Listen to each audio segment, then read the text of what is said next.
श्री भगवान ने कहा है, अनेक चित्त विभ्रांता मोहजाल समावृता।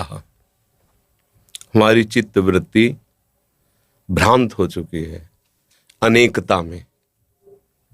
हमें बहुत से नाम रूप, जड़ चैतन्य, अच्छा बुरा, गुण अवगुण, ये सब कुछ दिख रहा है। मोहजाल समावृता, मोह माने अज्ञान होता है, अविद्या होती है। इससे हमारी बुद्धि आवृत माने ढक गई है। ढक जाने के कारण जो है वो दिख नहीं रहा है। कौन? भगवान कह रहे, मत्तः परतरम नान्यत् किंचिदस्ति धनंजय। इस संपूर्ण सृष्टि में मेरे सिवा कोई नहीं है। जब सृष्टि प्रभु ने रची तो किसी बाह्य सामग्री का कहीं भी किंचन मात्र कुछ नहीं था। जो अभी दिखाई दे रहा है वो सब मेरे प्रभु ही बने हुए हैं। प्रभु ही बनाने वाले हैं, प्रभु ही बनने वाले हैं। अब ये सृष्टि को जब हम प्रभु के भाव से देखेंगे, मान लो हम अभी भगवत भाव से नहीं देख पा रहे, लेकिन है ना प्रभु की, प्रभु हैं, ये हम तो अनुभव नहीं कर पा रहे, पर प्रभु की है। प्रभु की है तो मुझे सेवा मिली है। अब विद्यार्थी सेवा मिली है तो मन वचन कर्म से एक अच्छे विद्यार्थी का जीवन निर्वाह करो। कोई भी पद तुम्हारे लिए दुर्लभ नहीं रहेगा। यदि आप मन वचन कर्म से विद्या को भगवान का स्वरूप मानकर अपना कर्तव्य भगवान की प्रसन्नता का हेतु रख करके विद्या अध्ययन करोगे तो विद्या भगवान प्रदान करते हैं।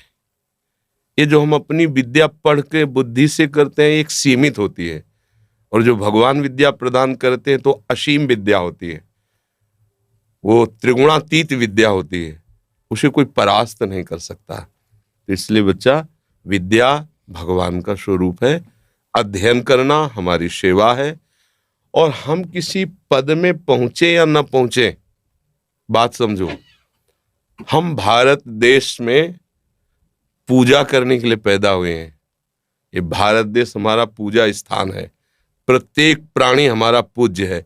और हमें डॉक्टर बनावे, मास्टर बनावे, हमें पदाधिकारी बनावे तो हम पूजक होंगे, स्वामी नहीं होंगे। अगर हमारी ये भावना है तो हम एक किसान बनकर भी पूरे देश का हित कर सकते हैं।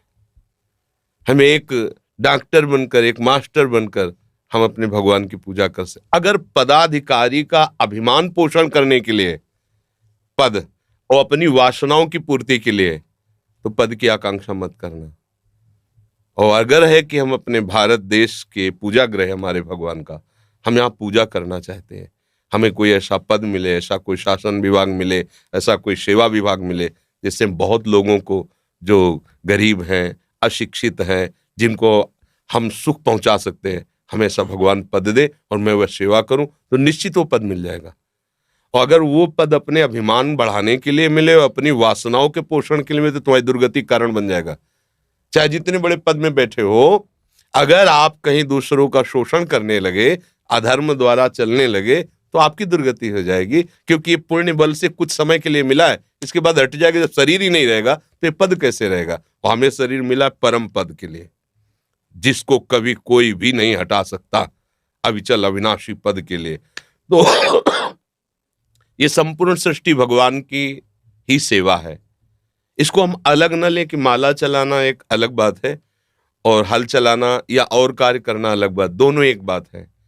वो प्रभु का पार्षद माला चला के प्रभु को प्रसन्न कर रहा है, एक प्रभु का पार्षद बॉर्डर पे खड़ा होकर के गोली चला करके वो भगवान की सेवा कर रहा है। उसमें कोई अंतर नहीं। तो इसमें ये दो विभाग हो ही नहीं सकते कि एक संसार विभाग हो गया, एक भगवान का विभाग, तब तो बड़ा गलत हो जाएगा। एक का ही विभाग है, सेवा के अलग अलग विभाग हैं। ये बात समझना। आपको समझ में आई?